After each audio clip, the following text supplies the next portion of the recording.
It's Mon Mothma's HoloNet, and we're just posting on it. Welcome back to Mothmanet News and our 50-day countdown to the Mask of Fear by Alexander Frey.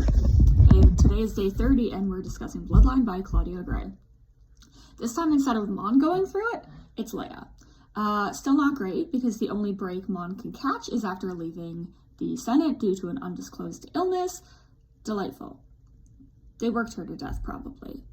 She's still alive throughout this book, but this is kind of where her plot armor ends, so that's not even fun. She still has no canonical death date, and so I maintain that she cannot die until evil is eradicated from the galaxy. Because why would she die before her life's goal is complete? She doesn't give up. She's not a pussy.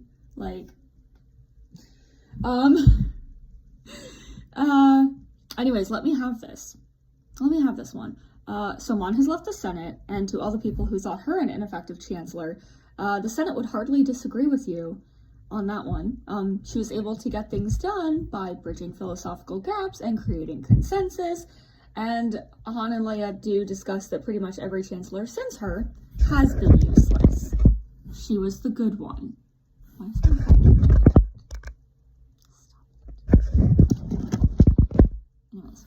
Now, there is an issue that one could technically blame Mon for, and that's the idea that perhaps they would have realized the fundamental flaws of the New Republic had Mon left sooner, but the way that it's presented here in Bloodline is that there are those in the Senate that are hoping that Mon Mothma will come back and save them again.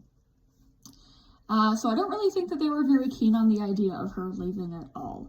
I would not put it past some of these senators to attempt a weekend at Bernie's situation with her had she died in office. And hey, I mean, there are places in this world that literally will elect a person who's been dead for months. So,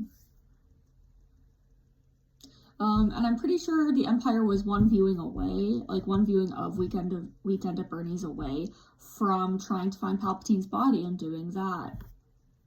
So, yeah, regardless, it is pointed out by a senator that I do love to hate, Lady Clarice Sindian, that that the Senate does need to save itself from weakness. I slipped up and said Empire because she's a major First Order sympathizer, so she sucks.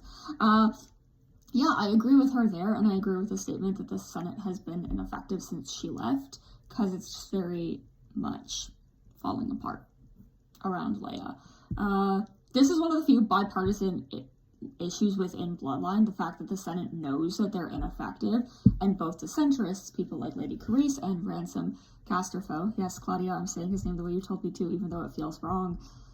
Hey, audiobooks aren't always right, folks. They're not always right.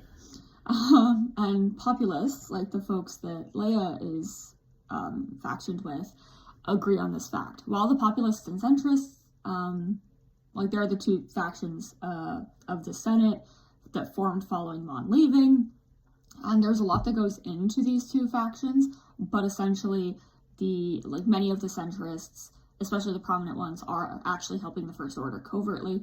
Ransom is not one of them, but he does have a complicated history with the Empire and a fascination with Imperial artifacts. It's one of the reasons why Leia does not like him in the beginning. And his relationship with Leia does kind of have a serious impact here, because they both have very complicated histories with a certain motherfucker out there. So what can you do? And he also does a stupid in this book because of that, and that's not to be overlooked. But in the end, it's sort of because he doesn't support the First Order, and he actively worked with Leia to try to deal with them, that he is ousted from the Senate and jailed. Of course, these are not the reasons that were given in the book, but it definitely happened because of his work with Leia in trying to combat the First Order. He did not toe the party line, and they had to get rid of him because he was now becoming a danger to their goals. As I mentioned previously, it's not Mon's fault, nor the fault of the ex-Imperials who worked for the New Republic that are responsible for the rise of the First Order, but instead the fault of those within the Senate who are directly funding the First Order. And it's them who trick Ransom into revealing information about Leia that would destroy her candidacy for First Senator, like, I don't know, telling the galaxy that Darth Vader is her father. And also, like, they jail members of their own party who actively oppose the First Order and work against them. So, again, like, this is a major issue within the centrist faction, but this does not mean that all of them are evil or that every single one of them supports the First Order, because that would be ridiculous. There's no proof of that. I would argue that the majority of them do not know that those at the front of the party, those with the loudest voices and the most power, are supporting the First Order financially. The original split between the populists and centrists was a difference in politics that were not based on helping a new fascist government take over the galaxy. It was more like big government versus small government. Weird thing is, a lot of the centrist planets also have the death penalty in effect. Like, it's very much like, you're like, you know, hey, everyone should be able to have, like, the same stuff. And it's like, actually, we want the ability to decide for our planets. Could be good or bad, right?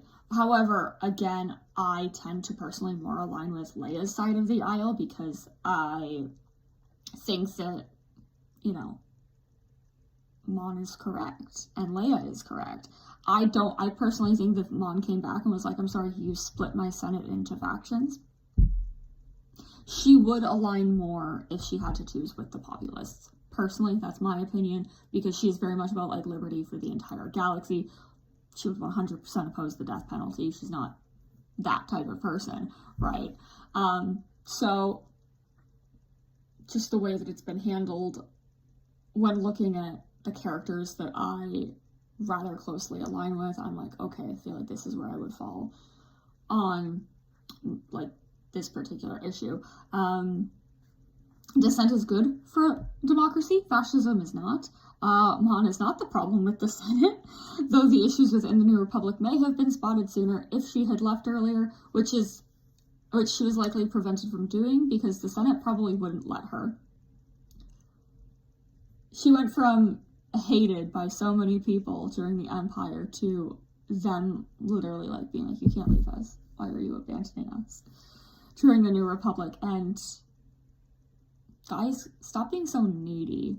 Stop being so needy when it comes to Mon Mothma. That's my job. Back off. I'm the needy one here. Not you. Not you. Yeah, she's actually the opposite of the problem.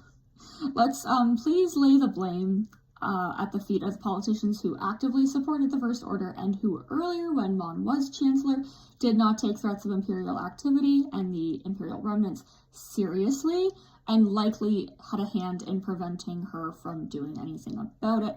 I'm looking at you, Senator Xiono in Ahsoka.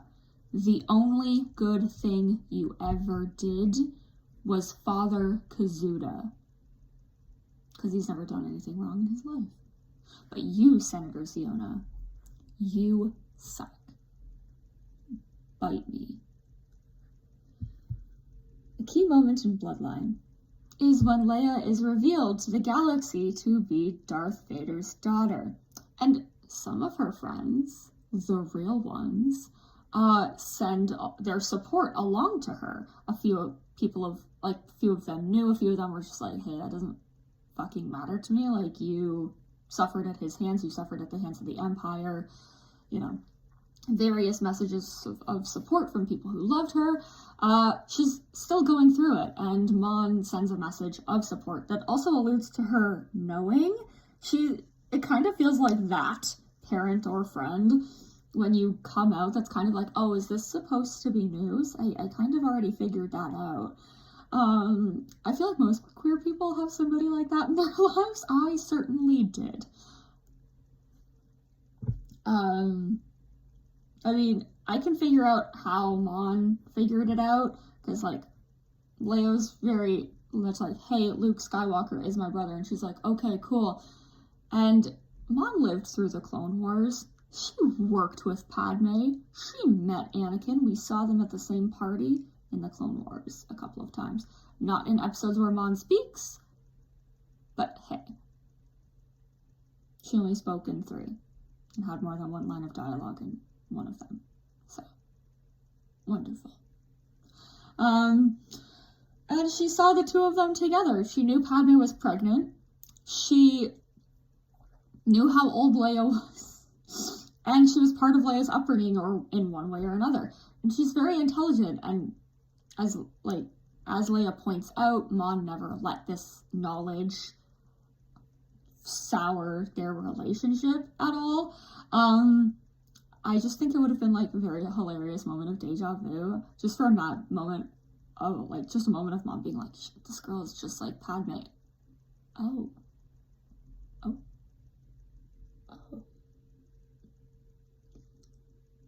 But of course she's not going to ask Bail. She's not going to ask Brea. She's not going to ask Leia. Because again, I feel like she knows, hey, if this is a secret, there's a reason that this secret's being kept. Cool. Would Bail even reveal this information to her? No. Probably not. And Mon, he trusts Mon a lot. So, she just kind of had to figure out that information for herself. Must have been very fun. Through and through, Leia is Bail and Brea's daughter. Her blood is irrelevant, and I feel like that's exactly how Mon feels about the whole situation. But it does mean a lot to me that Mon supported her the whole time, and that she didn't let this get in the way of their friendship or their working relationship.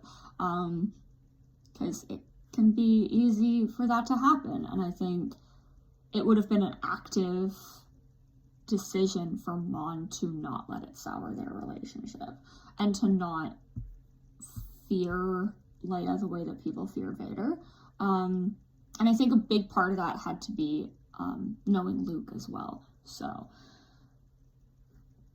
yeah. Anyways, I could talk for ages and ages and ages about Bloodline, but I kind of want to keep this one short because the next 2 videos will probably be a little bit longer. So tomorrow, it's day 31, we're talking about the rise and fall of the Galactic Empire, and the script for it has gotten very long. So it's gonna be a long video. And the following day, on Thursday, I will be posting my spoiler-free review of The Mask of Fear. Since I can post it now, I just wanted to cap off the timeline before posting it, even though I would have been able to post it yesterday. I just wanted to make sure that, I was in line with not spoiling anything, and only if I have to talk about actual, content in the book, I was going with what we have from excerpts that have been, given to the public. I don't want to be mentioning anything that's not public information at this point, because that would not be fun for anybody involved. I don't want to be spoiling this book for people. And I can't wait for it to be out so that I can actually yap about it for hours upon hours upon hours. So yeah, we'll see you tomorrow. Bye.